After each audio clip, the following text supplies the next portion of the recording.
నువ్వు హిందువా కాదా అని మాత్రమే చంపిర్రు. ఆ విషయం నీకు తెలవాలంటే ఏం చేయాలంటే ఫస్ట్ నిన్ను తీసుకుపోయి ఆడ వదిలేయాలి.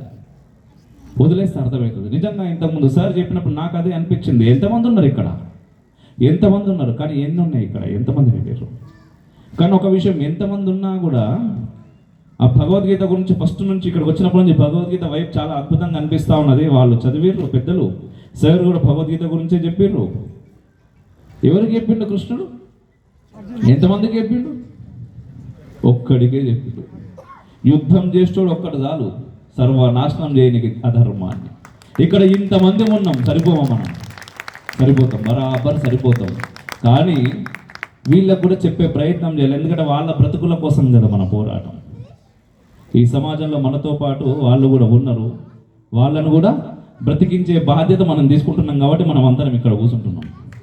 ఈ విషయం ఖచ్చితంగా వాళ్ళకి చెప్పే ప్రయత్నం మనం చేయాలి, తెలిసే ప్రయత్నం చేయాలి. ఎందుకంటే ఇప్పటికే 2011లో జరిగింది అక్కడ జనాభా లెక్కలు. అప్పటికే 9 రాష్ట్రాలలో హిందువులు మైనార్టీలు అయిపోయారు ఈ దేశంలో. మనకి ఈ దేశం కాకపోతే వేరే దేశం దిక్కులేరు. ఈ ధర్మాన్ని కాపాడు వీకుడు వరగొట్టుడు అంత పెద్ద మాట మనకు అవసరం లేదు. ధర్మాన్ని కాపాడే అంత పోటుగాల్లో మనం కాదు. ఎందుకంటే ధర్మం అద్భుతంగా ఉంటుంది. వేరే దేశాలల్లో, ఇక్కడ యూకేలో, ఆస్ట్రేలియాలో, అమెరికాలో చర్చిలు మూతపడుతున్నాయి. చర్చిల